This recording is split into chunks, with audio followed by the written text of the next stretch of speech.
आप न्यूज देखकर प्रेडिक्शन करते हैं? जलन की भावना बड़ी खराब होती है। मार्केट में इसके खिलाफ मेरे पास बकायदा पता है, मेरे पास मैसेजेस आए थे कुछ लोगों के। आपकी ज्यादातर जो प्रेडिक्शन है झूठी साबित हो रही है। 100 में से एक भविष्यवाणी पकड़ करके कहना कि आप फ्रॉड हैं। बहुत सारे चलन मैं ट्रेंड में लेकर के आ रहा हूँ, लोग उसको कॉपी कर रहे हैं। बैंकों में लाइन लग जाएगी, इसी में बैंक कैश नहीं हाँ वो हुआ है। मैं अभी जस्टिफाई कर कैसे हार गई? एक युवा ज्योतिषी आया है और बाकी ज्योतिषाचार्यों का मार्केट हिल रहा है। तो आपने जून में कहा था प्लेन क्रैश होगा, कोई प्लेन ही क्रैश नहीं हुआ। ज्योतिष के लिए अधिकृत केवल ब्राह्मण है। त्रेता युग के समय के संतों को भी नहीं पूछा गया। श्रेष्ठ ब्राह्मण उस समय रावण थे और रावण को बुला करके रामेश्वरम शिवलिंग की स्थापना करवाई गई। मेरी शिखा हमसे ज्योतिषाचार्य किस एंगल से आप बोलती हैं उन लोगों को? नॉनवेज खाने वालों को शास्त्र छूने का भी अधिकार नहीं है। ऐसे ही लोग जाकर के कहते हैं कि आपको पूजा पाठ नहीं करना चाहिए, आपको शराब पीनी चाहिए। किस ग्रह का दान कैसे करना चाहिए? बृहस्पति से कृपा प्राप्त करनी है। तो जून से दिसंबर के बीच में अब क्या हो सकता है? ये संयोग पिछले बार 2013 में पड़ा था। उत्तराखंड का महाप्रलय हमने देखा था। 2026 में भी उस प्रकार का योग बन सकता है। 2013 जैसा 12 अगस्त से पहले? हाँ, 12 अगस्त से पहले जम्मू कश्मीर वाले जो क्षेत्र है वहां पर मुस्लिम राष्ट्र के बारे में जो आप कह रहे थे, भविष्य मलिका में 2026 में दुनिया का खात्मा लिखा हुआ था। हाँ। हो गया खात्मा। मलिका के थ्रू आप हिंदू धर्म पे आक्रमण कर रहे हैं, पुराणों पे आक्रमण कर रहे हैं, इसको बैन हो जाना चाहिए। एजेंडा क्या है? झंडा के बीच की पट्टी हरी क्यों? कहीं ना कहीं से सनातन का इस्लामीकरण करने का कोशिश।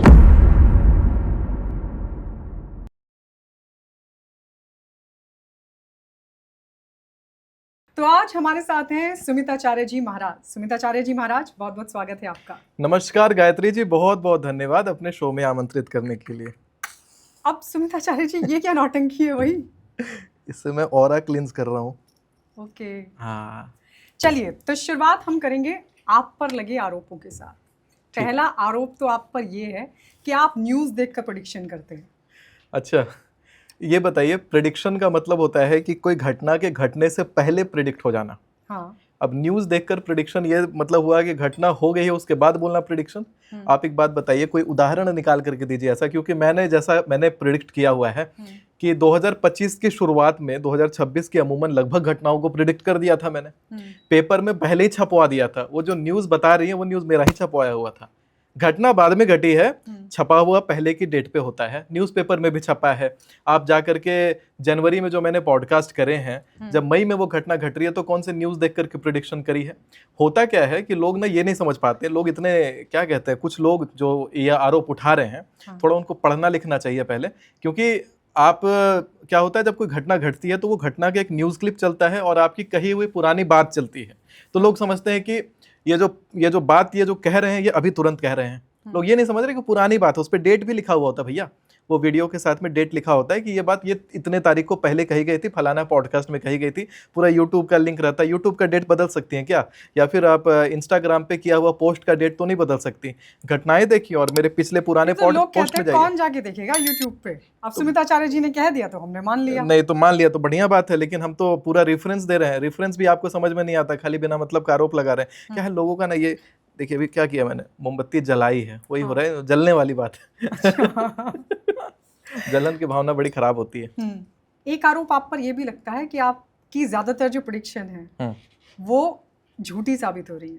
अच्छा, जैसे ममता बनर्जी के लिए आपने कहा था कि वो चुनाव जीते। मैंने कितने प्रेडिक्शन किए थे गायत्री जी आपके पॉडकास्ट में, याद करिए। आपके पॉडकास्ट में मैंने 48 प्लस प्रेडिक्शन किए थे। पुराने पॉडकास्ट में मेरे पास पूरी लिस्ट अभी पड़ी हुई है 2026 की।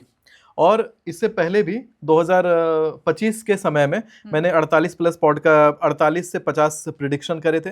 2025 में जो मैंने 10 जुलाई को एक न्यूज़पेपर भी प्रिंट कराया था, उसमें भी 40-48 प्रेडिक्शन थे। उसमें से कितनी गलत हुई? एक भी गलत नहीं हुई। मतलब अमूमन देखा जाए कि मेरे अगर 100 भविष्यवाणियों का रिकॉर्ड निकालिएगा तो उसमें से 2 भविष्यवाणियां हो सकता है मेरी गलती हो जाए कहीं कैलकुलेशन में। 98 भविष्यवाणियां फिर सही क्यों साबित होती हैं? इसका भी कोई जवाब दे। मेरे पास पूरी लिस्ट पड़ी है। अभी देखिए, मैं हवा में बातें नहीं करूंगा क्योंकि जनता भी सामने देख रही है, जनता अब डिसाइड करेगी।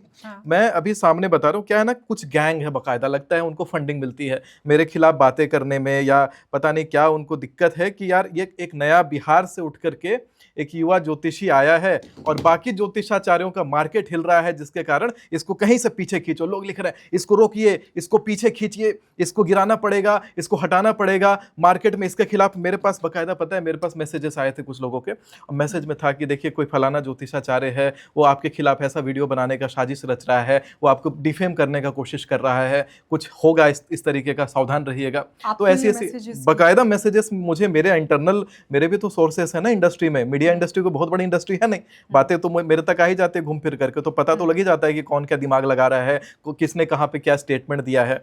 तो वो चीज़ें देखिए घुसे हुए लोग हमारे भी हैं जो सब बता देते हैं। मैं हालांकि चलिए बात आता हूँ, फैक्ट पे बात करता हूँ। फैक्ट में यह है कि भाई जो मैंने प्रिडिक्शन करी थी, अब उन प्रिडिक्शंस का क्या हुआ, जनवरी के लिए जो भविष्यवाणियां थी उसका क्या हुआ। मैंने शायद आपके पास जो शुरू किया 18 मार्च से शुरू किया था, है ना, 18 मार्च का डेट से मेरी भविष्यवाणियां क्योंकि सनवत नया जो सनवत 2083 का रौद्र सनवत शुरू हुआ है, 17-18 मार्च से शुरू हुआ था, उसी समय से मेरे भविष्यवाणियों का ये रिकॉर्ड सनवत के हिसाब से चला है। तो मैं प्रिडिक्शंस का लिस्ट खोल रहा हूँ और बारी बारी बताता हूँ कि जो जो प्रिडिक्शंस थी उनका क्या हुआ। आपने नोट करके भी रखा है? नोट तो मेरे पास पहले भी था, ये मैं पूरा लिस्ट आपको दे दूंगा। आप पुराने पॉडकास्ट से जनता, आप जो देख रही हैं जनता जनार्दन, आपको तो पहले तो शत नमन है। पुराने पॉडकास्ट में जाइएगा और यही जो भविष्यवाणियां मैं बताऊंगा इस डेट में ये घटना होगी, वही जो भविष्यवाणियों का डेट मैंने बताया था उससे मिलाइएगा कि जो मैं कह रहा हूं वो बात कितनी प्रतिशत सही है। ठीक है, तो 20 मार्च से 18 अप्रैल 2026 के लिए मैंने क्या क्या बात कही थी। पहला मैंने कहा मिडिल ईस्ट, ईरान, इजराइल आदि का जो मामला शांत हुआ था, इसी अवधि में बड़े मिडिल ईस्ट में उत्पात अचानक से बढ़ जाएगा।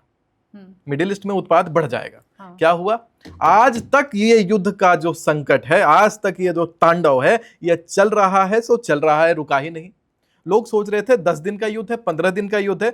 जब ईरान की करेंसी कोलैप्स हुई थी, इसकी भविष्यवाणी न्यूज़पेपर में छपवा करके जुलाई के महीने में 2025 में कि जनवरी में अमेरिका युद्ध करेगा और अमेरिका युद्ध के हालत में फंसेगा, इसकी भविष्यवाणी मैंने की थी। मैंने ये भी बोला था पाकिस्तान इतना बड़ा पनौती देश है, जिस देश के साथ पाकिस्तान ने हाथ मिलाया है उस देश का बंटाधार हो जाता है। जो भी देश, अगर कोई भी विदेशी सत्ता ये वीडियो देख रही है, पॉडकास्ट देख रही है, समझ लीजिएगा पाकिस्तान के साथ जो हाथ मिलाएगा, पाकिस्तान इतना बड़ा पनौती है, बंटाधार होगा, आप बर्बाद हो जाइएगा। क्या होता है, आपका फ्रेंड सर्कल भी मैटर करता है कि आप किसके साथ उठते बैठते हैं। अमेरिका ने 29 मार्च 2025 के बाद पाकिस्तान के साथ हाथ मिलाया, भारत के साथ संबंध खराब किए। असर क्या दिखाई पड़ता है, तब से अमेरिका युद्ध है, युद्ध में है, युद्ध में है, युद्ध में है, परेशान है। और आज भी अमेरिका की इंटरनेशनल बदनामी हो रही है, क्राइसिस हर जगह चल रहा है। डोनाल्ड ट्रंप को लेकर के पूरी देश ने पूरा एक हड़कंप मचा दिया कि इसको गद्दी से हटा दो, सत्ता पलट जैसा योग अमेरिका में पहुंच गया। इतना बड़ा पनौती पाकिस्तान, और जब जब पाकिस्तान के अंदर जल का क्राइसिस आया है, तब तब पाकिस्तान का इकोनॉमिक हालत भी गिर गया है। अभी देखिए, भारत के तरफ से जो सिंधु नदी का पानी पाकिस्तान में जाने से रोका जा रहा है, ये जो असर जो पाकिस्तान में जल का संकट ला रहा है, ये अभी आने वाले समय में पाकिस्तान की आर्थिक स्थिति को चरमरा के रख देगा। पहले भी 4-5 साल पहले जब पाकिस्तान में जल का संकट आया था, जब संकट आया था, तो उस समय आपने देखा था कि वहां पर आटा का और वहां पर आलू का न्यूज भारत में मीम्स बन के सर्कुलेट हो रहा था। अभी फिर से यह चीज होगा। 3 तरफा घिरा हुआ, 3 तरफ से घिरा हुआ पाकिस्तान चौतरफा भी घिरने वाला है बड़ा शीघ्र, क्योंकि अभी आने वाले समय में एक मैंने भविष्यवाणी आपके सामने भी करके गया था कि 16 मई से लेकर के 12 जून 2026 के बीच में दिल्ली एनसीआर के क्षेत्र में आतंकवादी पकड़े जाएंगे। अब ये बात देखिए जनता के सामने अभी सामने है, ये हुआ कि नहीं। छोटा सा 15-20 दिन का एक ड्यूरेशन मैंने दिया था और मैंने बकायदा रेंज बताया कि दिल्ली एनसीआर में आतंकवादी पकड़े जाएंगे हर महीने। नहीं, जनवरी में कितने पकड़े गए, फरवरी में दिल्ली एनसीआर में कितने आतंकवादी पकड़े गए, जून में कितने पकड़े गए ये बताइए, जुलाई में कितने पकड़े गए ये बताइए। नहीं पकड़े जाते आतंकवादी। 11 बड़े समूह वाले आतंकवादी 16 मई के बाद 23 मई को दिल्ली एनसीआर में पकड़े जाते हैं। हमजा बुरहान जो पुलवामा हमला का मास्टरमाइंड था, पाकिस्तान में मारा गया है 21 मई 2026 को। 22 मई 2026 को पहलगाम हमले के 3 मास्टरमाइंड जम्मू कश्मीर में घेर लिए गए। तो बताइए ये बात कितनी सत्यता की कसौटी पे उतरा कि जो डेट रेंज मैंने बोला उसमें ये घटना घटी और जिस क्षेत्र में बोला उसमें ये घटना घटी। और साथ में एक बात और मैं कहूंगा, जो मेरे ऊपर आरोप लगाते हैं, सभी ज्योतिषाचार्य जो मेरे ऊपर आरोप लगाते हैं, स्पेशली उनके लिए मैं कहूंगा कि ये जो ट्रेंड लेकर के आने वाला ज्योतिषाचार्य है, डेट बता के भविष्यवाणियां, ये मैंने स्टार्ट किया और मेरा देखने के बाद कोई ज्योतिषाचार्य का जिनका आप नाम लेती हैं, एक बार पुराने कोई ऐसा वीडियो निकाल के दीजिए जिसमें वो ऐसी बात करते हो कि फलाना मई से फलाना जून के बीच में ये वाली घटना घटेगी। कोई भी जनवरी से पहले की उनकी वीडियो दिखा दीजिए या नवंबर से पहले की उनकी वीडियो दिखा दीजिए जिसमें डेट बता के भविष्यवाणी लोग कर रहे हो, जो तो नहीं करते। किन की वीडियो? जो ज्योतिषाचार्यों को आप मेंशन कर रही हैं कि मेरे ऊपर आरोप लगा रहे हैं, लांछन लगा रहे हैं, तो कहीं ना कहीं वो मुझे फॉलो कर रहे हैं, कहीं ना कहीं वो मुझे कॉपी कर रहे हैं।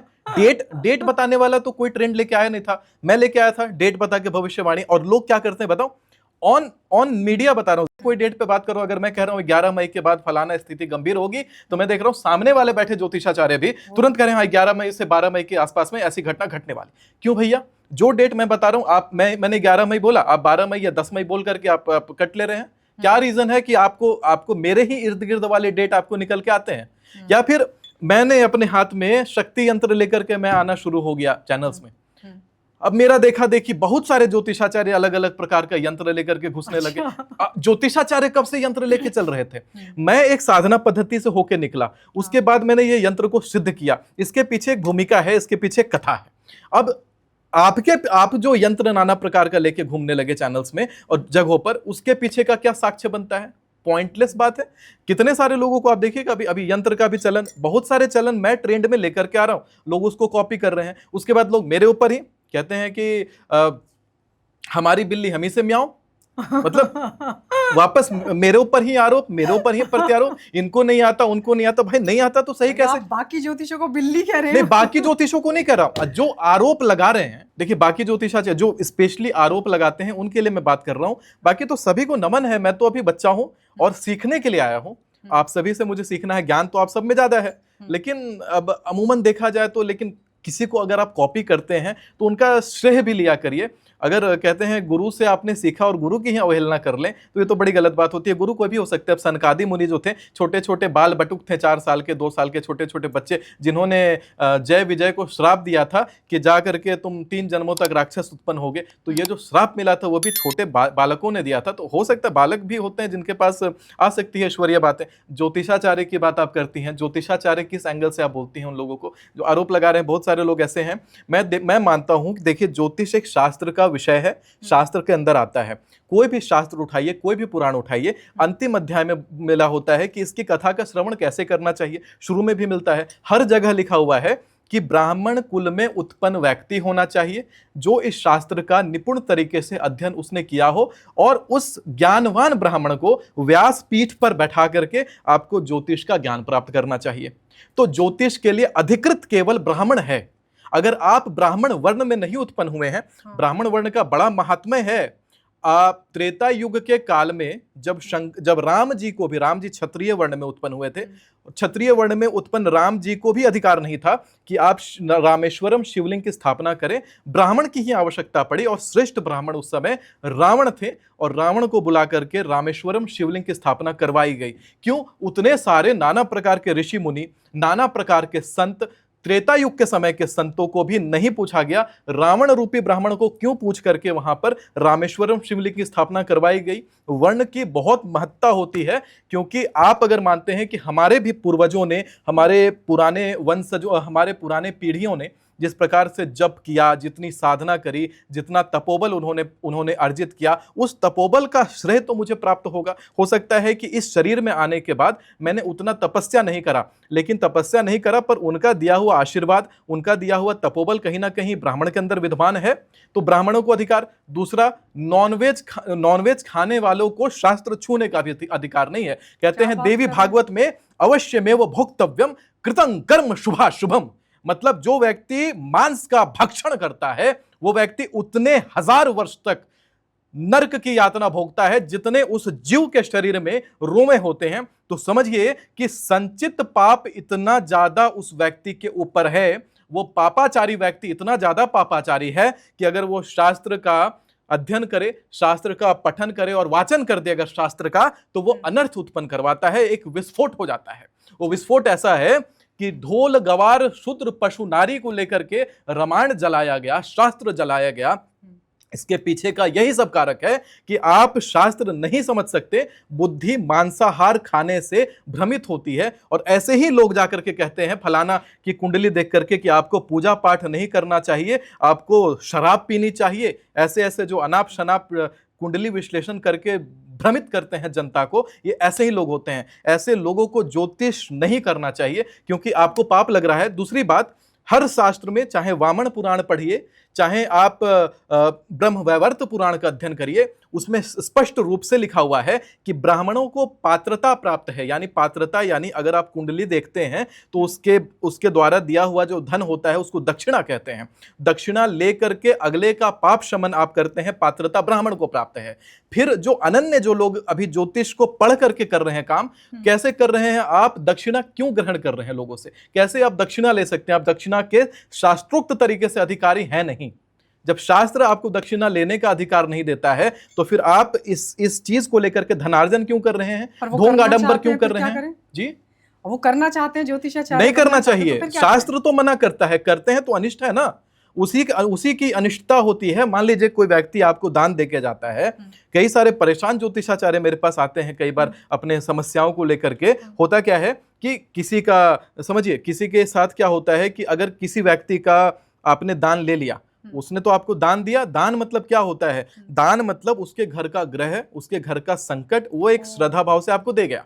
कुंडली के अंदर जो संकट है, जो ग्रह है उसका संकट वो आपको दान के रूप में देके जाता है, दक्षिणा के रूप में देके जाता है। यानी कि उसके जीवन में अगर पुत्रहीनता योग है, उसका बेटा मरने का योग है, तो वो आपके बेटे को परेशान करेगा कि नहीं करेगा? हो सकता है बेटा आपका ना मरे, उसके कुंडली में बेटा मरने का योग है, हो सकता है आपका बेटा ना मरे, लेकिन ये जरूर है कि आपके बेटे को बहुत कष्ट होगा, नर्क जैसा कष्ट होगा। तो केवल पैसा कमाने की इच्छा से, पैसा कमाने के उद्देश्य से आप शास्त्र को गलत तरीके से वाच रहे हैं। अल्टीमेटली देखा जाए तो जो ज्योतिष है वो व्यासपीठ का विषय है। पहले के समय में ज्योतिष व्यासपीठ पर बैठ के किया जाता था। पहले ज्योतिष अलग नहीं होते थे प्रोफेशन के रूप में। जो शास्त्री होते थे, जो ब्राह्मण होते थे, वो वैद्य भी होते थे, वो ज्योतिषाचार्य भी होते थे, वो कर्मकांडी भी होते थे। सारी चीजें, ज्ञान कितना है वो कम मायने है। यहाँ पहली प्रधानता वर्ण होती है। कर्मणो जायते जन्मः, जन्मनो जायते वर्णः। तो जन्म, कर्म के अनुसार जन्म प्राप्त हुआ और जन्म के अनुसार ही वर्ण प्राप्त हुआ। जन्म लेने के बाद वर्ण तय नहीं होता। बहुत लोग कहते हैं कि कर्म के अनुसार वर्ण तय हो जाता है। नहीं, आपने जन्म जिस कुल में लिया है, आपको आपका जो सारा संस्कार, जो 16 संस्कार, षोडश संस्कार की जो विधि है, उस कुल के अनुसार होगी। जैसे यज्ञोपवीत संस्कार, मैंने देखिए जनेऊ धारण किया हुआ। 7 साल के एज में मेरा कौन सा कर्म था भैया कि मुझे जनेऊ पहना दिया जाए? 7 वर्ष की उम्र में मेरा जनेऊ हुआ और मुझे दीक्षा प्राप्त हुई 7 साल की उम्र में। ये देखिए शिखा कहते हैं, ज्ञातवा, देवी भागवत में और दुर्गा सप्तशती में भी, ज्ञातवा प्रारब्धे कुर्वीरता न कुर्वाणो विनश्यति। शिखा रखने से प्रारब्ध का ज्ञान प्राप्त होता है और आपका किया हुआ काम कोई नाश नहीं कर सकता। कितने ज्योतिषाचार्य आप देख रही हैं अभी पटल पर आ रहे हैं, शिखा रख रहे हो। शिखा किनके? तिलक लगाना बड़ा आसान है गायत्री जी। तिलक लगा करके नौटंकी करना, तिलक लगाया, माथे में मारा त्रिपुंड। त्रिपुंड केवल कहां मार रहे हैं? केवल माथे पे मार रहे हैं। गले में क्यों नहीं त्रिपुंड है? छाती पे त्रिपुंड कहां है? नाभि पे त्रिपुंड क्यों नहीं? पीठ पे त्रिपुंड क्यों नहीं? चैनल पे आए, पहले खाली ललाट लेके आते हैं, चैनल पे आके फटाफट गीला त्रिपुंड मारे। मेरा त्रिपुंड का रंग क्या है? सफेद हो गया है, पीला। मैंने अष्टगंध से मारा त्रिपुंड। शाम के समय पॉडकास्ट कर रहे हैं, सुबह का मारा हुआ त्रिपुंड ही शाम को सफेद हो सकता है, ताजा ताजा मारा हुआ त्रिपुंड पीला ही दिखाई पड़ने वाला है। ये सब बहुत सारे भेद हैं। रुद्राक्ष की माला लाल, रुद्राक्ष की माला लाल, रुद्राक्ष होनी चाहिए। पहन रहे हैं लंबे समय से तो हो जाता है काला। लाल रुद्राक्ष कैसे होता है भैया? आप नया रुद्राक्ष, मतलब आप चैनल के लिए 50 रुद्राक्ष पहन रहे हैं। आडंबर करने की उनको आवश्यकता है जो ब्राह्मण कुल में उत्पन्न नहीं हुए हैं, जिनके खून में ब्राह्मणत्व तो नहीं है। आडंबर की आवश्यकता उनको है। हमारे खून में ब्राह्मणत्व तो हमको कोई प्रूफ करने की जरूरत नहीं है। हम तिलक धारण करें चाहे नहीं धारण करें, मॉडर्न कपड़ा पहने चाहे नहीं पहने, चाहे हम शास्त्री का ड्रेस पहने चाहे हम कुछ पहने, हमारा कुल तो आप हमसे छीन नहीं सकते। हमारे अंदर का ब्रह्म विद्या आप हमसे छीन नहीं सकते। मेरे जनेऊ के अंदर जो ब्रह्मगाठ होता है वो आप हमसे छीन नहीं सकते। मेरी शिखा आप हमसे छीन नहीं सकते। अहंकार कैसे है? तो मैं इस वर्ण में उत्पन्न हुआ, कुछ मैंने कीर्ति करी होगी पुराने जन्म में, तभी तो इस वर्ण में मैं उत्पन्न हुआ। हालांकि अहंकार हो चाहे अधिकार हो, मैं तो ये बताना चाहता हूं कि जो अनधिकृत हैं वो ज्योतिष का कार्य ना करें, तब जाकर के संसार का कल्याण होगा। अन्यथा संसार गलत डायरेक्शन में भटक जाएगी। इतना युद्ध हो रहा है, संसार प्रलय के हालत में आ चुका है। क्यों भैया आप लोग केवल धन इच्छा में आकर के ब्राह्मण बनने का नौटंकी कर रहे हैं, ब्राह्मण बनने का भेष धारण करके हर किसी को आशीर्वाद दे रहे हैं? कहां से मिला है आपको आशीर्वाद दे करके धन प्राप्त करने का ये पात्रता, बताइए। शंकराचार्य भी इस चीज का विरोध करते हैं, निश्चलानंद सरस्वती, मैं भी इस चीज का विरोध करता हूं। अच्छा जी सुमिता जी, मैं एक बार फिर से वापस आरोप पे आती हूँ। आरोप पे आइए, बिल्कुल। हाँ, मैं आरोप वाले बात पे, आपने ये कहा था मेरे पॉडकास्ट पे, हाँ, कि किसी बड़े नेता की मृत्यु होगी। तो कब का कहा था? 16 जून से 14 जुलाई बोला है। हाँ, अभी इस पे बात करना कोई मतलब ही नहीं बनता। अभी 26 जून का डेट है। हाँ। 14 जुलाई के बाद इस बारे में बात करें तो समझ में आता है। पहले पुरानी बात पे कर ले। 20 मार्च से 18 अप्रैल के बारे में मैंने क्या कहा? मिडिल ईस्ट ईरान वाला युद्ध जो है, संकट, बैंक वाले इसमें है ना, इसी में बैंक में लाइन लग जाएगी, इसी में बैंक है। हाँ, वो हुआ है, मैं बता रहा हूँ, इसी में है। अभी मैं इसी क्रम में आ रहा हूँ बारी बारी। 20 मार्च से 18 अप्रैल के बीच में एक तो मिडिल ईस्ट वाला युद्ध गहराने का बोला था, अभी तक चल रहा है। हाँ, बैंकों में ज्यादा पैसा ना रखने की सलाह, ये 20 मार्च से 18 अप्रैल वाले प्रेडिक्शन में मैंने कहा था। और मैं कह रहा था मार्च, अप्रैल और मई का महीना बैंकों में ज्यादा पैसा ना रखे, बैंक से संबंधित बड़ा तांडव होगा। होता क्या है मैं बताता हूँ आपको। मैं बता रहा हूं, आपका पैसा नहीं फंसा इसका मतलब नहीं है कि लोगों के साथ लोगों का पैसा नहीं फंसा। आपने डेटा नहीं देखा, मैं आपको डेटा सामने पहले बता रहा हूं, मैं फैक्ट पे बात करूंगा। अभी मैं बताता हूं आपको। मार्च के महीने में आईडीएफसी फर्स्ट बैंक ने 590 करोड़ रुपए का एफडी घोटाला किया। एचडीएफसी बैंक ने 160 करोड़ का, कोटक महिंद्रा बैंक ने 150 करोड़ का एफडी घोटाला। एफडी का मतलब 50,000 और 1-1 लाख रुपए करके छोटा छोटा रकम जनता जमा करती, यानी समझिए कि लाखों संख्या में जनता का पैसा, यानी 950 करोड़ से ज्यादा रुपए की संपत्ति एफडी के रूप में जो जमा थी वो फ्रीज हो जाती है लोगों की, और अभी तक लोग उसको प्राप्त नहीं कर पाए। जब इंटरनेशनल वॉर और क्राइसिस का न्यूज चल रहा था, ये वाली न्यूज दबी है क्योंकि पैसा गरीबों का था। और इसी टेन्योर में मई के महीने में आरबीआई ने बहुत सारे छोटे बैंकों का लाइसेंस इस प्रकार रद्द किया कि उसमें जमा जितने लोगों का पैसा है उसको आरबीआई अपने सिक्योरिटी डिपॉजिट से उनको कंपनसेट करेगा, जिसके लिए आपको केस लड़ना पड़ेगा। जैसे सहारा इंडिया का पैसा लोगों को आज तक मिला नहीं है, उसी प्रकार उन बैंकों में जिन लोगों का उन बैंकों का अनऑथोराइज्ड बता करके लगभग, तो ये तो कहीं है नहीं कहीं है नहीं, कैसी बात कर रहे हैं? खबर है, आप इंटरनेट खोलिए सामने। ये आप वही तो बोल रहा हूं, जनता के सामने ये बात है। 950 करोड़ का एफडी घोटाला का मतलब समझ रहे हैं? 50-50 हजार या 1-1 लाख रुपए जोड़ करके एफडी का एक बार लिस्ट बनाइएगा, कितने लाख लोगों का या कितने संख्या में लोगों का पैसा फंस गया है, उसकी बात आती है। क्योंकि उतना एफडी फंसना बहुत बड़ी बात होती है। वो एफडी का पैसा कहाँ गया, कहाँ नहीं गया, घोटाले में गायब हो गया। अब उनको बैंक क्या करेगी? बैंक से आप केस, आरबीआई से आप केस लड़िए, आरबीआई से केस लड़के अगर आप जीतते हैं तो आपको पैसा मिलेगा। यानी उतने लोगों का, लाखों लोगों का पैसा इसी टेन्योर में, मार्च अप्रैल मई के महीने वाले टेन्योर में फंसा भी, और साथ में जितने बैंकों का लाइसेंस अनऑथोराइज्ड बता करके रद्द किया आरबीआई ने, उतने लोगों का भी पैसा फंसा। तो ये एक बहुत बड़ा तांडव रहा है, बड़ा न्यूज था। आपको पता होगा एचडीएफसी के कई सारे सीनियर वरिष्ठ अधिकारी अचानक से इस्तीफा दे के भागने लगे थे। बहुत बड़ा संकट और बहुत बड़ा ईडी का रेड पड़ा एचडीएफसी बैंक में मार्च महीने में। आप इस बारे में पता करिएगा, यह बहुत बड़ा नेशनल न्यूज बना हुआ था एचडीएफसी बैंक के साथ का ये 150 करोड़ का एफडी घोटाला। एफडी मतलब फिक्स्ड डिपॉजिट, आम जनता का पैसा। वो न्यूज भी दब गया वॉर के न्यूज के कारण। तो कौन कहता है, जो बोल रहा है कि यह भविष्यवाणी गलत है, उनको या तो फैक्ट नहीं पता है या तो बिना मतलब का लालचन लगा रहे हैं, मानहानि करना चाहते हैं मेरा। अच्छा, पहली बात। अब दूसरा ये बैंक वाला मैंने क्लियर कर दिया आपको।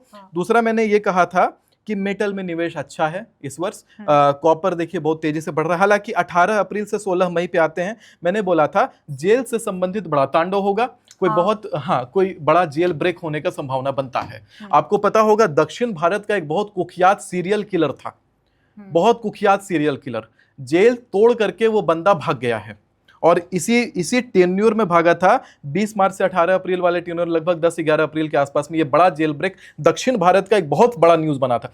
उत्तर भारत में आप रहते हैं, दक्षिण भारत को भारत नहीं मानते, आप नॉर्थ ईस्ट को भारत नहीं मानते, और वही कारण है ये लोग दूसरे भारत का डिमांड करते हैं, भारत को टुकड़ा टुकड़ा करने का डिमांड करते हैं। दक्षिण भारत में घटने वाली घटना को आप भारतीय घटना नहीं मानेंगे? मतलब आप तो ये जेल से ये इतना बड़ा तांडव तो नहीं, बहुत बड़ा तांडव था, बहुत बड़ा कुख्यात सीरियल किलर, जेल से सीरियल किलर मतलब बहुत सारे मर्डर केस और बहुत बड़ा क्रिमिनल आदमी था। वो जेल तोड़ करके भाग गया साउथ इंडिया में, वो एक बहुत बड़ा इशू बना था। और एक और धार्मिक व्यक्ति को लेकर के उनका भी जेल जाने का घटनाक्रम हुआ था। एग्जैक्टली मैं नाम आपको कोट हाँ, करवा नहीं। दूंगा। वो भी ये घटना घटी थी, इसी टेन्योर में घटी थी। मैं आपको न्यूज़ मैं क्लिप दे दूंगा, समझ रही हूँ। आप यूट्यूब पे लगा दीजिएगा। इसके साथ में एक और चीज मैं बोलूंगा कि मैंने कहा था क्या इसमें कि पाकिस्तान की करेंसी उथल पुथल होगी 18 अप्रैल से 16 मई के बीच में। पाकिस्तान की करेंसी नीचे गिरी थी इस ड्यूरेशन में। तो अब बताइए कि सामने है ये 20 मार्च से लेकर के 16 मई तक के प्रेडिक्शन मैंने अभी ममता जस्टिफाई बनर्जी कर कैसे दी। हार गई? मैं बता रहा हूं ममता बनर्जी वाला जो इशू है ना, वही कह रहा हूं, एक भविष्यवाणी आप पकड़ पा रही हैं, एक भविष्यवाणी 100 में से एक भविष्यवाणी पकड़ करके कहना कि आप फ्रॉड हैं, 100 में से एक भविष्यवाणी पकड़ के नहीं, कहना मैं कि नहीं आप कह रही हूँ गलत आप हैं। नहीं fraud नहीं, मतलब आप कह रही हैं, एक लहजा है बोलने का, कि आप कह रहे हैं कि आप फ्रॉड हैं या आप गलत हैं। ये तो बहुत ही अन्याय वाली बात होगी कि किसी को एक गलती पर निचोड़ लेना। कितने सारे ज्योतिषाचार्य पिछले साल कहते थे कि पीओके जो ऑपरेशन सिंदूर चल रहा था, पीओके उसी में वापस आ जाएगा, ये विश्व युद्ध बन जाएगा। पूरे टीवी पर हर जगह डिबेट चलता था कि यही विश्व युद्ध की शुरुआत है, भारत विश्व गुरु बन जाएगा। कहां बना? पिछले साल के ऑपरेशन सिंदूर में उन ज्योतिषाचार्यों को कटघरे में किसी ने खड़ा नहीं करा। एक सुमिताचार्य से एक छोटी सी चूक हुई और सब ऐसे दौड़ पड़े भूखे भेड़ियों की तरह। लेकिन इसमें भी मैं कहूंगा कि अभी बहुत सारा शोध चल रहा है ममता बनर्जी वाले इशू में, कुछ तो कहीं कुछ गहराई होगी, कुछ सच्चाई होगा। बैलेट बॉक्स जलने का कुछ न्यूज आया, ममता बनर्जी यूएन तक चढ़ाई कर रही हैं। आखिर कोई इतना ज्यादा अटेम्प्ट क्यों कर रहा है? अगर वो जेन्युइन तरीके से इलेक्शन हारा है या नहीं हारा है, वो बहुत बड़ा शोध का विषय है अभी भी। पश्चिम बंगाल कुछ भी हो सकता है, इसमें कॉन्स्पिरेसी चल रही है। अभी यूएन के साथ अपीलिंग चल रही है, मीनवाइल में बैलेट बॉक्स जला दिए गए हैं पश्चिम बंगाल में। क्यों जलाए हैं, किसने जलाए हैं, वो एक बहुत बड़ा शोध का विषय है, बहुत बड़ा। क्योंकि एक तरफ से मैंने देखा था कि ममता बनर्जी के साथ पब्लिक का समर्थन का होना, जिसके कारण मैंने उनके जीतने का भविष्यवाणी करा था। पब्लिक का समर्थन कहीं ना कहीं रहा होगा। बैलेट बॉक्स जला क्यों, क्या है उसके पीछे का तथ्य? अच्छा, ये मतलब बहुत बड़ा आप शोध कह का रहे हैं कि विषय है। ममता बनर्जी जीतने वाली थी बट वो नहीं जीत संभावना तो पाई। कुछ भी, देखिए संभावना तो है यहाँ पे। आखिर आखिर आज तक किसी भी स्टेट के चुनाव में ऐसी चीजें तो नहीं देखने के लिए मतलब मिली। उनकी ऐसा हार न्यूज़ स्वाभाविक नहीं है, स्वाभाविक आप तो ये कह मुझे रहे नहीं लगा ना, ज्योतिष के एंगल से तो नहीं लगा। और ना ही जो धरातल पे जो न्यूज़ेस उठ रही हैं जितनी अग्नि के जैसा, मैं एक पक्ष को लेके क्यों चलूं, मैं तो दोनों पक्ष के न्यूज़ सुनता हूं। तो आप देखिए सामने है कि बैलेट बॉक्स जलाने की न्यूज़ है, यूएन पे चढ़ाई कर रही है कि भाई आप एक बार और रिकंसिडर करिए, डेमोक्रेटिक हीनता है, जो भी चीजें हैं वो अपना एक जांच का विषय हो सकता है पश्चिम बंगाल में। अब जनता के लिए अमूमन अगर वाइड स्केल पे देखा जाए तो हाँ, सत्ता तो भाई ममता बनर्जी की नहीं बनी, लेकिन ऐसे देखा जाए तो कहीं ना कहीं से पब्लिक का समर्थन है, या कुछ तो है, कुछ ना कुछ है, दाल में काला होगा, कुछ ना कुछ होगा जो पश्चिम बंगाल में इतना बड़ा बवाल अभी भी उठ रखा है। एक और महीना खाली रह गया है गायत्री जी, 17 मई से लेकर 15 जून वाला, ये भी अवधि में पहले कवर कर लेता हूं। मैंने कहा हाँ, एक चीज और है, जब मैंने कहा था 20 मार्च से 18 अप्रैल के बीच में भारत में जगह जगह आगजनी का खतरा दिखाई पड़ेगा, नहीं, ये इसमें था 18 अप्रैल से 20 मार्च से 18 अप्रैल के बीच में भारत में जगह जगह आग लगेगा, आग का तांडव होगा, और बहुत भारी मात्रा में। छोटा मोटा आग की बात नहीं कर रहा था मैं। आप एक बात देखिएगा, लखनऊ फायर इंसिडेंट 15 अप्रैल तक लोग पता है वीडियो बना रहे थे, कहाँ आग लग रहा है, कहाँ कुछ हो रहा है। 18 अप्रैल से पहले ही 2 दिन पहले, 18 अप्रैल होने वाला था और 2 दिन पहले लखनऊ में आग लगा, छत्तीसगढ़ के शक्ति जिले में आग लगा, भयंकर आग लगा, मुंबई में रिफाइनरी ब्लास्ट कर गई महाराष्ट्र में, और गाजियाबाद में भी हजारों घर, 500-700 घर जल गए एक बार में। तो इतना बड़ा अग्निकांड का तांडव मात्र 3 दिन के अंदर, 16 अप्रैल, 17 अप्रैल, 18 अप्रैल, 3 दिन के अंदर। जो मैंने बोला था 16 मई से लेकर 18 अप्रैल का ड्यूरेशन मैंने बोला था, और इतना बड़ा तांडव मचा देश में, जगह जगह आग आपने जली। जून में कहा था प्लेन क्रैश होगा, कोई प्लेन ही क्रैश नहीं हुआ। क्या बात कर रही हैं अभी तो, हालांकि फिर भी मैं ये कह रहा हूँ, जून नहीं, 16 जून से 14 जुलाई, आज रिकॉर्ड हम लोग ये कर रहे हैं 26 जून को, अभी 16 जुलाई, 14 जुलाई के आने के बाद इसके बारे में बात करेंगे तो अच्छा रहेगा। लेकिन 16 जून को पहला प्लेन क्रैश कोलोराडो में, वो भारी मुद्दा बना था। कोलोराडो में हाईवे के ऊपर प्लेन क्रैश कर गया था और उसमें 8-9 लोग मारे गए थे। अभी तुरंत 16 जून को पहला जो डेट मैंने बोला था 16 जून। हाँ, एक और चीज मैं बता रहा हूँ, जो मैंने 16 जून बोला था, ये मैंने गुरु शुक्र ट्रांजिट को लेकर के बोला था। 8 जून को गुरु शुक्र ट्रांजिट हुआ था, तो उसमें यह था कि 8 जून से लेकर के 14 जुलाई का ड्यूरेशन मैंने अपडेट किया था, और 13 जून को मैंने ये भविष्यवाणी करी थी लगभग 2 जून के आसपास में, कि 8 जून के बाद देखिएगा प्लेन क्रैश होने का बहुत बड़ा योग है। 13 जून को इंडियन एयरफोर्स का प्लेन क्रैश कर गया नॉर्थ ईस्ट में, असम में, और इसके तुरंत बाद 16 जून को अमेरिका के अंदर कोलोराडो में प्लेन क्रैश हो गया। उसके तुरंत बाद आप देखिएगा 21 जून को एक और प्लेन क्रैश हुआ है, और वो हुआ है टेक्सास में।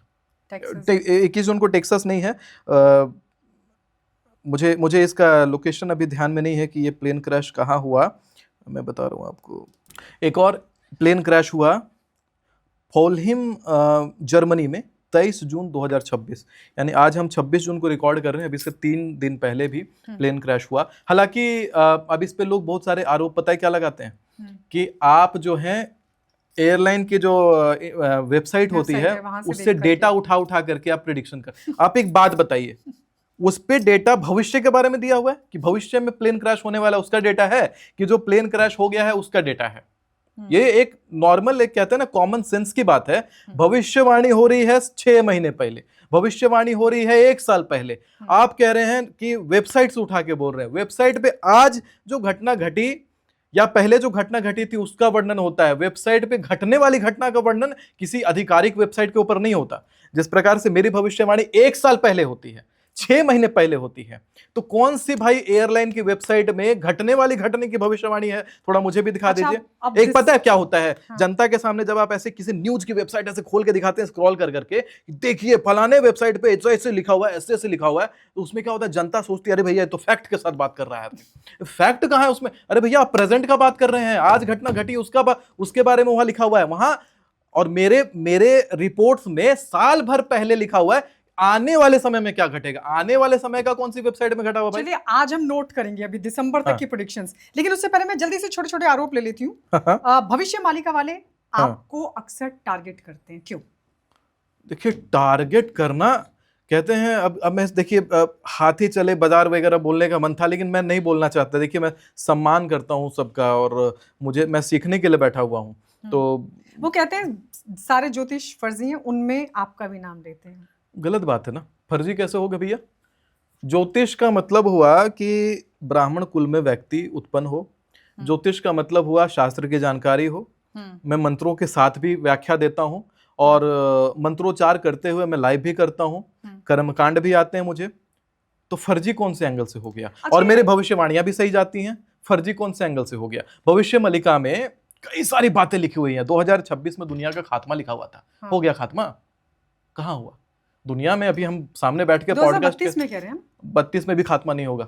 2026 से पता नहीं सतयुग अतयुग सब स्टार्ट हो गया, उनका पता नहीं। वो सब पता है पुराण को कहते हैं ना, धर्म को खराब करने के लिए ऐसे ऐसे नए नए शास्त्र उत्पन्न हो जा रहे हैं। मैं बता रहा हूँ कि कुछ राइटर्स हैं, कहते हैं हमने ट्रांसलेट किया। मैं ये कह रहा हूँ शास्त्र सही है भविष्य मलिका, लेकिन ट्रांसलेटर गलत है, ट्रांसलेट गलत किया है।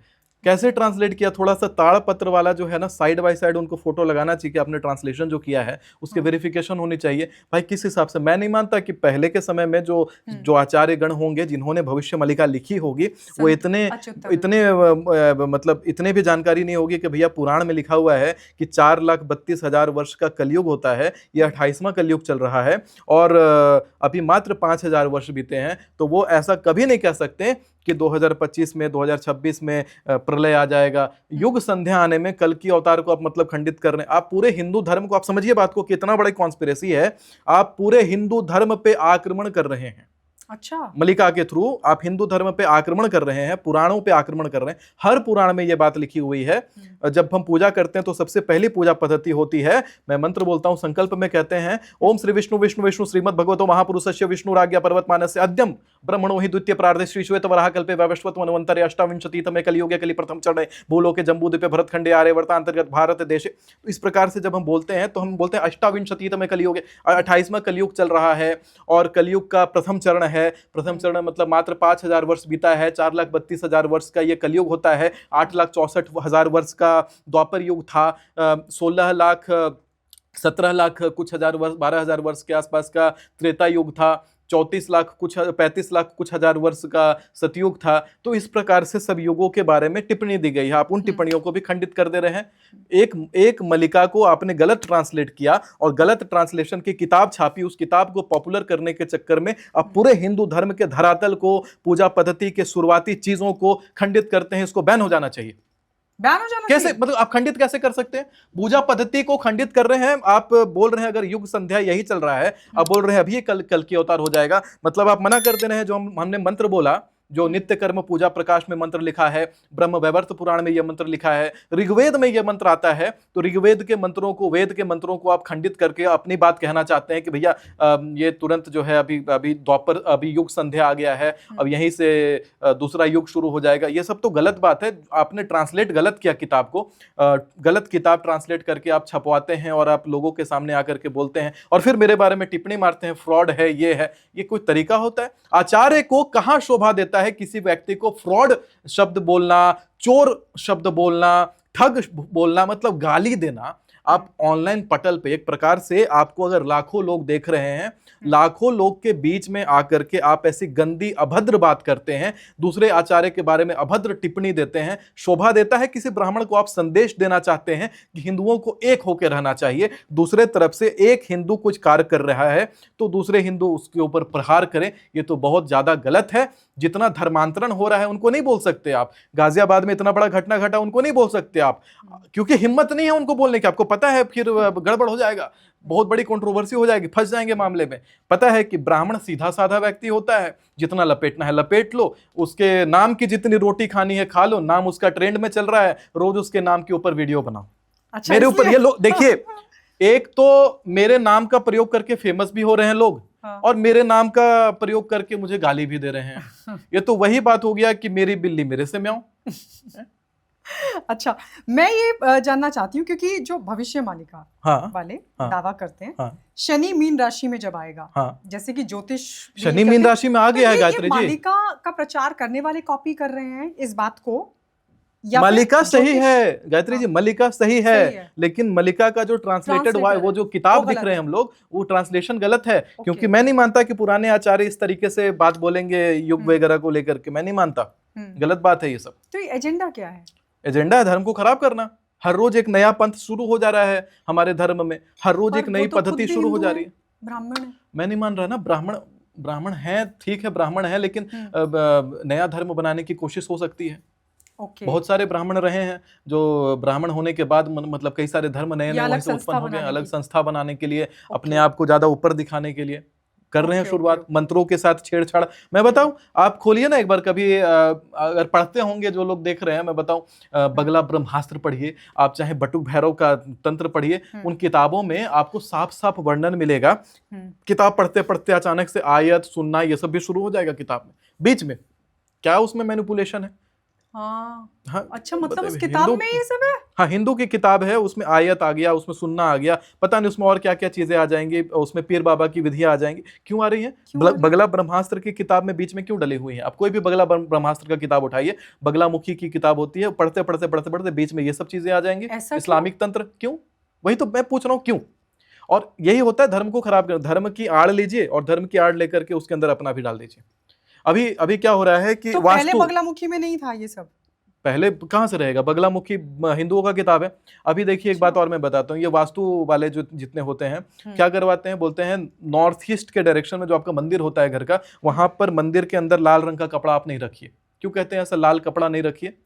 अब वो कह रहे हैं ईशान का जो रंग होता है वो हरा होना चाहिए। अरे भैया, ईशान का रंग हरा होना चाहिए, ये जो तथ्य आप लेके आए हैं, ये तथ्य कहीं ना कहीं से सनातन का इस्लामीकरण करने का कोशिश। आप लोगों को यूज्ड टू बनाना चाहते हैं कि हमारे पूजा घर में हरा कपड़ा रखा हुआ है, हरी चादर चढ़ गई है हमारे पूजा घर में हरी चादर। ये वास्तु वाले जितने अभी फेंग सुई और क्या क्या वास्तुकार आ रहे हैं, पूजा घरों का रंग हरा करवाना या पूजा घरों का जो पूजा का कपड़ा होता है उसको हरा रंग से बदलवा देना।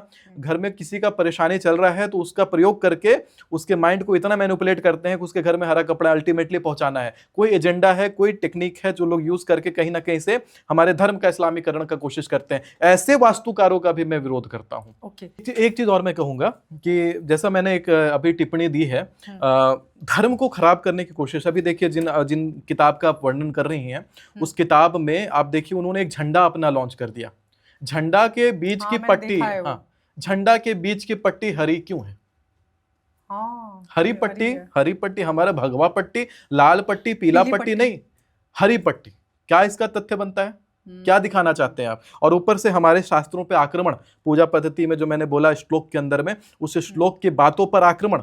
कि आप नहीं मानते कि हमारा जो युग है 4,32,000 साल का है, आप नहीं मानते कि अभी प्रथम चरण चल रहा है कलयुग का, आप अभी कह रहे हैं कि युग संध्या आ गया, लोगों को डराते हैं कि प्रलय आने वाला है। कौन सा प्रलय आने वाला है? मेरी भविष्यवाणियों में मैं जो बात करता हूं वो जन सामान्य के हिसाब से बताता हूं कि फलाना फलाना जगह ये संभावना है। ज्योतिषाचार्य का ये दायित्व तो बनता है कि कुछ अनिष्ट होने वाला है उसके बारे में अगले को अवगत करवा दे, वो मेरा कार्य होता है। लेकिन जिस प्रकार से आप ट्रांसलेट करके हरी पट्टी वाली किताब चला रहे हैं, हरी पट्टी वाली झंडा का प्रचार कर रहे हैं, इस सब का मुझे कुछ समझ नहीं आता। जनता कमेंट में बेशक बताएगी बढ़िया से कि भाई इसके पीछे का कारण क्या है। अच्छा सुमिताचार्य जी, क्योंकि प्रेडिक्शंस पर ही आपको घेरा जाता है, अब मैं चाह रही हूँ कि हर कोई सुमिताचार्य जो भी अभी जून से लेकर दिसंबर तक की प्रेडिक्शन करेंगे वो सब आप नोट कर लीजिए और फिर हम बाद में टिक करते हुए चलेंगे। हाँ। बताइए जून से दिसंबर के बीच में अब क्या हो सकता है? देखिए, जून से दिसंबर के बीच में अगर देखा जाए तो मैंने एक अवधि दी थी 16 जून से 14 जुलाई वाली, हालांकि वो अवधि के ऊपर हमने बात कर लिया है। अभी मैं आगे बात कर रहा हूँ कि अभी देखिएगा 16 जून से 14 जुलाई 2026 के बीच में हाँ, जब ये वीडियो डलेगा, ये मुझे लगता है 14 जुलाई से पहले ये वीडियो डल जाएगा। हाँ। और जम्मू कश्मीर वाले जो क्षेत्र है वहां पर किसी प्रकार का सैन्य संघर्ष हमें देखने के लिए मिल सकता है। 14 जुलाई से पहले संभावना बहुत अधिक दिखाई पड़ती है। बंगाल में किसी प्रकार का हड़ताल हो ऐसी संभावना दिखाई पड़ती है। बंगाल में किसी प्रकार का जन आंदोलन तोड़फोड़ हो ऐसी संभावना दिखाई पड़ती है। जो बात मैंने पहले जनवरी फरवरी में जब आपके साथ पॉडकास्ट कर रहा था, पहले भी यही बात करी थी, आज भी वही बात कर रहा हूं। इसके साथ में एक और मैं बात कहूंगा आपके साथ में कि आप देखिएगा 14 जुलाई से लेकर के 12 अगस्त के बीच में दिल्ली एनसीआर वाले क्षेत्र में फिर से आतंकवादी पकड़े जाने का योग दिखाई पड़ता है और भारत में और भी जगहों से आतंकवादी पकड़े जाएं ऐसा भी योग दिखाई पड़ता है। किसी प्रकार से आतंकवादी अपने मिशन को अंजाम देने का प्रयास इसी ड्यूरेशन में कर सकते हैं। मैं कहता हूं भारतीय इंटेलिजेंस को ज्योतिष का भी सहायता लेना चाहिए कि देश के किस क्षेत्र में क्या कुछ बड़ा घट सकता है, क्योंकि जब आप चंद्रयान लॉन्च करते हैं तब आप पंचांग का सहारा लेते हैं ग्रहों की स्थिति जानने के लिए। तो ग्रहों की स्थिति जानने का प्रयास तब क्यों नहीं करते जब आप किसी प्रकार के टेररिज्म के अगेंस्ट में काम कर रहे हैं। इनफैक्ट अभी जो भारत और पाकिस्तान के मध्य उनको ज्योतिष सीखना पड़ेगा। उनको ज्योतिष नहीं सीखना पड़ेगा, हम लोग बैठे हुए हैं। अरे तो ज्योतिषाचार्यों के लिए मंत्रालय बनाइए, ज्योतिषाचार्यों के लिए मंत्रालय होना चाहिए भारत में। अच्छा, और परंपरा वाले ज्योतिष होने चाहिए। ये कॉलेज में पढ़ के ज्योतिष नहीं बनते हैं। कॉलेज में आप ज्योतिष का ज्ञान ले सकते हैं, लेकिन ज्योतिष बनने का जो विषय है परंपरा, जो परंपरा गुरु परंपरा हो चाहे आपकी वर्ण परंपरा हो, जब वो आपको अलाउ करे तो वैसे लोगों का यानी ब्राह्मण जो ज्योतिषाचार्य हैं उनका मंत्रालय होना चाहिए केंद्र में।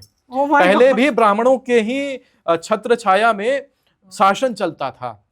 राम जी ने बड़ी अच्छी बात कही है कि विप्र प्रसादात धरणी धरोहम, विप्र प्रसादात कमलावरोहम, विप्र प्रसादात अजिताजितोहम, विप्र प्रसादात मम राम नामम। जब भगवान श्री राम अपने नाम को भी होने का श्रेय, अपना राम कहलाने का भी श्रेय जब ब्राह्मणों को देते हैं, तो हमारे प्रधानमंत्री जी हम ब्राह्मणों को सम्मान क्यों नहीं दे सकते? हमारे प्रधानमंत्री जी हम ब्राह्मणों को, क्योंकि जब भगवान राम किसी युद्ध में जाते थे और उनको लगता था ये युद्ध हम मनुष्य शरीर में नहीं जीतेंगे, तो भी ब्राह्मणों के ही प्रताप से वो उस युद्ध को, नहीं समय दूसरा कैसे हो गया?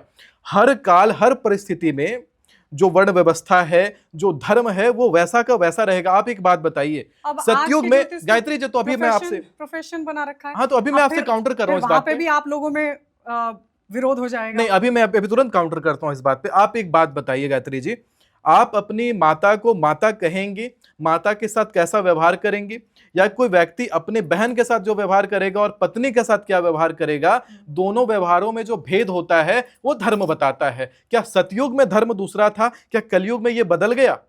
क्या बहन के साथ पत्नी वाला व्यवहार होता है, या क्या पत्नी के साथ बहन वाला व्यवहार हो सकता है? नहीं हो सकता। जब धर्म सतयुग से पहले से बना हुआ धर्म जब यही बात सिखाता है, जब वो चीज अभी भी पारित है, तो वो बात अभी क्यों नहीं पारित होगी जो राम जी कह के गए थे? राम जी के समय में चक्रवर्ती सम्राट थे राम जी, यानी संपूर्ण पृथ्वी में हर जगह उनका शासन हुआ करता था। आज के देश में जब से ब्राह्मण केंद्र से हटे हैं, जब से कहते हैं ना ब्राह्मण ब्रेन के पोजीशन से हटे हैं, तब से देश संकुचित हुआ है। भारत ही देखिए, जब भारत के अंदर में ब्राह्मणों के लिए विशेष सत्ता नहीं है, ब्राह्मणों के लिए विशेष मंत्रालय नहीं है, जो एक बहुत बड़ा कारण है कि भारत विभाजित हुआ कि नहीं। पाकिस्तान क्यों टूट के अलग हुआ? उस समय अगर ब्राह्मण से बुद्धि लिया जाता या किसी योग्य पंडित से बुद्धि लिया जाता तो पाकिस्तान टूट के अलग नहीं होना पड़ता। उस समय भारत और विस्तार की तरफ जाता, अखंड भारत होता हमारे पास। अखंड भारत टूटा है, अभी भी भारत को लोग टुकड़े टुकड़े करने का प्रयास लगा रहे हैं।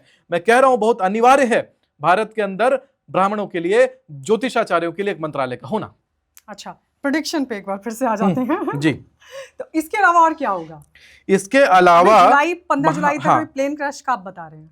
प्लेन क्रैश का संभावना है इसमें। और भारत पाकिस्तान युद्ध संभावना ये दिखाई पड़ता है, देखिए भारत पाकिस्तान का युद्ध का संभावना बड़ा प्रबल है। 12 अगस्त से पहले पहले सैन्य संघर्ष भारत पाकिस्तान के बीच में एक राउंड हो जाएगा। 12 अगस्त से पहले? हाँ, 12 अगस्त से पहले पहले तो भारत पाकिस्तान के बीच में सैन्य संघर्ष होना तय है। और साथ में एक और मैं बात बताता हूं आपको, ये अपडेट मैं आपको दूंगा दोबारा, ऐसा नहीं है कि मैंने अभी बोल दिया और फिर इसका अकाउंटेबिलिटी नहीं लूंगा। पिछले 3 महीने में जो मैंने बोला था, 3 महीने के लिए, 4 महीने के लिए, सारी बातों का 1 बाय 1 स्टेप बाय स्टेप मैंने अकाउंटेबिलिटी लिया और मैंने सबका आंसर किया, क्या गलत है क्या सही है वो भी बताया। अभी मैं बताता हूं कि 15 जुलाई से 12 अगस्त के बीच में महाराष्ट्र के क्षेत्र में किसी प्रकार का दंगा होने का योग दिखाई पड़ता है, और 15 जुलाई से पहले भी एक राउंड किसी प्रकार का कुछ दंगा जैसा गतिविधि महाराष्ट्र में हो सकता है, ऐसा भी संभावना दिखाई पड़ता है। इसके साथ में 15 जुलाई से 12 अगस्त 2026 के बीच में ही इंटरनेशनल संबंध भारत के किसी प्रकार से इफेक्ट हो सकते हैं। बहुत बड़ा कोई घोटाला, बहुत बड़ा कोई स्कैम एक्सपोज हो सकता है भारत के अंदर। जी। 13 अगस्त से 11 सितंबर 2026 के बीच में यूरोप के अंदर गृहयुद्ध जैसा सिचुएशन, यूरोप के अंदर लोग आपस में लड़ाई कर रहे हैं भारी मात्रा में, अलग अलग जो स्टेट्स कहे जाते हैं उनके जो सेक्शंस होते हैं आपस में लड़ रहे हैं, गोलियां चल रही हैं, वहां पे मोटार बम चल रहा है, ऐसा कुछ प्रतीत हो सकता है आने वाले समय। का इस्लामीकरण का जो एक अभी दृश्य दिखाई देता है, उसके क्या मायने? देखिए, मायने तो आपको समझ में आ ही रहा है, इस्लामीकरण मतलब इस्लामीकरण ही मायने है उसका, और बड़ा विध्वंसकारी ही। फ्यूचर आप क्या फ्यूचर खराब है, फ्यूचर इसमें यही मुझे दिखाई पड़ता है कि ये चीज होगी नहीं वहां पे। अभी ये चीज इतना आसान नहीं है कि वहां पर विजय प्राप्त हो जाए इन सब को। 13 अगस्त से लेके 11 सितंबर के बीच में बॉलीवुड से 13 अगस्त से 11 सितंबर के बीच में फिल्म इंडस्ट्री से संबंधित किसी व्यक्ति का निधन अचानक से अकस्मात ढंग से हम देखेंगे, संभावना है। 13 अगस्त से 11 सितंबर 2026 के बीच में बैंकों को किसी प्रकार का नुकसान, बैंक रिलेटेड बड़ा फ्रॉड, बड़ा स्कैम का एक्सपोज होना बहुत अधिक संभावित बनता है। इस ड्यूरेशन में किसी प्रकार का तेल का टैंकर ब्लास्ट होने का भी संभावना बन सकता है इसी ड्यूरेशन में। जी हाँ। और दतिया के अंदर जिस प्रकार से हिंसा हुआ था एक समय से, देखिए जो धर्म है ना, धार्मिक स्थानों पर भीड़ इस बार बढ़ेगा क्योंकि गुरु कर्क राशि में है। आप देखिए ना, एक बार कर्क राशि में गुरु थे सन 2014 में दतिया के अंदर बहुत भारी भगदड़ मची थी, सैकड़ों लोग मारे गए थे। और प्रयागराज में भी भारी भगदड़ में रेलवे स्टेशन पर सैकड़ों लोग मारे गए थे। 2026 में फिर से कहां पर? बृहस्पति कर्क राशि में, यानी धार्मिक स्थलों पर भीड़ का बढ़ना और भगदड़ का मचना, ऐसा न्यूज आ सकता है। मैं बार बार देखने के लिए, अभी तुरंत हुआ भी, मैंने ये मैं प्रिडिक्शन करके गया था और अभी ये हुआ भी है। अभी 1 सप्ताह पहले ही छत गिर गई मंदिर की और उसमें 25-30 लोग शायद क्षतिग्रस्त हो गए, मारे गए। इस प्रकार से और भी घटनाएं और भी धार्मिक क्षेत्रों में दिखाई देंगी। ये जो आप बता रहे हैं किस एरिया में हो सकता है? हालांकि ये एक ऐसा वर्ष भी है जिसमें हम, जैसे उत्तराखंड का महाप्रलय हमने देखा था, उस प्रकार का महाप्रलय भी 2026 में भी उस प्रकार का योग बन सकता है। 2013 जैसा संभावना है कि भारी मात्रा में जन सैलाब आदि को खतरा हो, ऐसा संभावना बन सकता है। क्योंकि इस बार क्या हुआ कि शनि महाराज का शनि जयंती शनिवार को पड़ा और वट सावित्री भी शनिवार को पड़ा। ये संयोग पिछले बार 2013 में पड़ा था, फिर से ये पड़ा है, तो संभावना बन सकता है ऐसा हो। हर किसी कार्य के पीछे ग्रह इन्वॉल्व होता है। इसके अलावा 12 सितंबर से 10 अक्टूबर 2026 के बीच में शेयर मार्केट में फेक न्यूज के आने के बाद शेयर मार्केट का नीचे जाना संभावित है। And what about gold? Gold का रेट बढ़ता जाएगा। कितना? 2 के आसपास लेविएट हो रहा होगा, 2 लाख तो सभी कर रहे हैं भविष्यवाणी, तो कर रहे हैं। ये भविष्यवाणी जब लोग कर रहे हैं, आप एक बात सुनिए, 2025 में जब सोना 84-85 हजार के आसपास लिंगर कर रहा था, उस समय मैंने ये भविष्यवाणियां करी थी कि चांदी का जो भाव है वो 3 लाख को क्रॉस करेगा। जनवरी 2026 शुरू होते ही एक पॉडकास्टर है बड़ा फेमस, सितंबर के महीने में उनके साथ भी मैंने करा था, चांदी के बारे में बातें नहीं होती थी, मैंने कहा था शुरू होने दीजिए जनवरी 2026 3 लाख क्रॉस कर जाएगा चांदी। कह रहे क्या बात कर रहे हैं, संभावना ही नहीं है। और सोने के रेट को भी मैंने बताया था। अभी अब देखिए वो घटना जनवरी में ही घटी थी, चांदी का रेट 4,20,000। तो उसी प्रकार से अभी जो सोना का भविष्यवाणी जो, क्योंकि ये जो सभी कर रहे हैं ये सभी ने कॉपी करा है मुझे। अच्छा, गलत नहीं बता रहा, पहले मैंने करा था। दिखाइए ना, मेरे पुराने वीडियो में दिखा सकता हूँ आपको, 2025 की वीडियो दिखा दूंगा। ओके, आप जिनकी बात कर रहे हैं फिर उनकी 2025 की वीडियो निकालिए जिन्होंने ऐसा कहा हो एग्जैक्टली। वो 2026 के ट्रेंड को देख के उसको कहता क्या कहते हैं, उसको फाइनेंशियल एनालिसिस कहते हैं जो लोग कर रहे हैं। और जो मैंने करा था जो साल भर पहले आप कर रहे हैं वो ज्योतिष कहलाता है। ओके, अब हालांकि देखिए 12 सितंबर से लेकर 10 अक्टूबर 2026 के बीच में मैं पूछूं कुछ युद्ध कुछ मुसलमान राष्ट्रों के बीच में युद्ध उमड़ेगा, युद्ध भड़केगा फिर से 12 सितंबर 2026 से 10 अक्टूबर 2026 के बीच में। कौन मैं आ रहा हूँ उस पे आऊंगा अभी। जनता का भारी मात्रा में स्थानांतरण होगा, बहुत भारी मात्रा में। 12 सितंबर से 10 अक्टूबर के बीच में बहुत भारी मात्रा में जनता का स्थानांतरण होगा। और 12 सितंबर से 10 अक्टूबर के बीच में उड़ीसा, विदेश से इधर स्थानांतरण मतलब अपने घर को छोड़ करके भाग जाना भारी मात्रा में। हाँ, 12 सितंबर से 10 अक्टूबर के बीच में उड़ीसा चाहे आंध्र प्रदेश, यही जो क्षेत्र है उधर का, तो वहां पर किसी प्रकार से सांप्रदायिक हिंसा होना, वहां पर किसी प्रकार से दंगा जैसा गतिविधि का होना संभावना है। और किसी प्रकार से इतना बड़ा वो सिचुएशन बन सकता है कि सत्ता पलट जैसी भी बात आ सकती है उड़ीसा में, उड़ीसा या आंध्र प्रदेश वाला जो क्षेत्र है वहां पर। 12 सितंबर से 10 अक्टूबर 2026 के बीच में, 11 अक्टूबर से 9 नवंबर 2026 के बीच में फिर से संभावित है कि हर 2-3-4 दिन में हम लोग कोई ना कोई प्लेन क्षतिग्रस्त होता हुआ देखेंगे। 11 अक्टूबर से 9 नवंबर 2026 के बीच में चीन के आसपास इंटरनेट का क्राइसिस और देश में भी इंटरनेट का क्राइसिस होने का योग दिखाई पड़ता है। साइबर रिलेटेड बहुत सारे फ्रॉड हो सकते हैं, ऐसा भी दिखाई पड़ सकता है। 11 अक्टूबर से 9 नवंबर 2026 के बीच में बंगाल के क्षेत्र में सेना एक्टिव होती हुई दिखाई पड़ सकती है। भारत बांग्लादेश, भारत म्यांमार वाला इशू किसी तरह से गहरा सकता है। 11 अक्टूबर से 9 नवंबर 2026 के बीच में ही क्या हो सकता है कि दिल्ली के क्षेत्र में किसी प्रकार का उपद्रव मचने का योग दिखाई पड़ता है। ऐसी जो चीजें हैं अमूमन अभी आने वाले समय के लिए ये भविष्य फल है। 2027 के लिए मैं लिस्ट तैयार कर रहा हूँ, बहुत जल्दी आप सभी के सामने वो भी रखूंगा। और ये मुस्लिम राष्ट्र के बारे में जो आप कह रहे थे, किस कंट्री के बीच भिड़ंत? देखिए नए कंट्रीज इन्वॉल्व होने का मिडिल ईस्ट में ही योग है। नई कंट्रीज का हाँ नए कंट्रीज का युद्ध में इन्वॉल्व होने का योग दिखाई पड़ता है, क्योंकि सत्ता पलट का योग बन रहा है मिडिल ईस्ट में। वो एक बड़ा कारण होगा युद्ध का, सत्ता पलट। अच्छा, तो ये ओवरऑल सारी प्रेडिक्शंस हैं। बाकी मैं आना चाहती थी दान पे। हाँ, दान का मैं जानना चाहती हूँ कि दान का महत्व क्या है सतयुग में, कहते हैं। और दान से क्या जीवन या भाग्य बदलता है? कलयुग में दान ही सबसे बड़ा प्रधान है। कलयुग में दान करना चाहिए बहुत भर भर के, क्योंकि बहुत लोग होता है पूजा पाठ उतना नहीं कर पाते हैं, लेकिन अगर आप दान करते हैं तो दान से ही आपका सारा काम हो जाएगा। सतयुग में सत्य बोलने का धर्म था, त्रेता में धर्म था तपस्या करने का, द्वापर में धर्म था दया दिखाने का, कलयुग में दान है, प्रधान दान है। तो दान किए बिना कोई आपका धार्मिक कार्य पूरा नहीं होगा।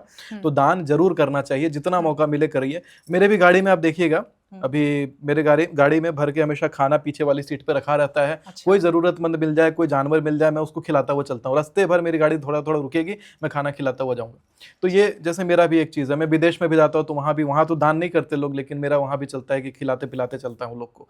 तो ये मेरा भी है, तो ये करना चाहिए लोगों को। और शायद ग्रह का दान जल्दी से अगर आप इन शॉर्ट में बता सकें, हाँ। किस ग्रह का दान कैसे करना चाहिए, क्या करना चाहिए? देखिए, अगर आपको बृहस्पति को शांत करना है, बृहस्पति से कृपा प्राप्त करनी है, तो आपको चने का दाल और गुड़ का दान करना चाहिए। और गुड़ और चना दाल इनफैक्ट अगर किसी इंपॉर्टेंट काम से निकल रहे हो तो गौ माता को खिला करके आप निकलते हैं तो काम बनता है। और अगर वो काम आपके भविष्य को सिक्योर करने के लिए तो नंदी को इग्नोर मत करिएगा, आप किसी बैल को गुड़ और चना दाल जरूर खिला के निकलिएगा। और ये नहीं कि उठ के मुंह में जीरा पकड़ा दिया, थोड़ा क्वांटिटी में हो, कम से कम इतना हो कि भाई पेट में थोड़ा गया तो पता चले। ये नहीं कि नियम कर दिया, वहां देवता वाला बात नहीं है। देवता के सामने आप नियम कर सकते हैं, क्योंकि देवता का जो भोजन होता है वो गंध होता है। हाँ। तो देवता उसका गंध प्राप्त करके वो प्रसाद बन जाता है। देवता सापेक्ष स्थूल सामग्री खाते नहीं है, रसे रूपे च गंधे च शब्दे स्पर्श च योगिनी। देवता जो है उसको स्पर्श करके खाते नहीं है, वो गंध खाते हैं। तो उसी प्रकार से जो जानवर हैं, जो जीव जंतु हैं, उनको खाना है स्थूल में, तो क्वांटिटी में खिलाइए। साथ में अगर आप अपने शनि ग्रह को ठीक करना चाहते हैं तो छना हुआ तेलीय पदार्थ, या उड़द की दाल से बना हुआ कोई पापड़ वापड़ का सामान, खिचड़ी शनिवार को आप खिलाइए गरीबों को और मजदूरों को शाम के समय शनिवार को। और अपनी जूठी की हुई खिचड़ी, खुद से खिचड़ी खाइए, जूठा कुत्ते को खिलाना है। काले रंग के कुत्ता मिल जाए तो और बढ़िया, नहीं तो कुत्ते को शनिवार को अवश्य खिलाना है, उससे शनि की कृपा आपको प्राप्त होगी।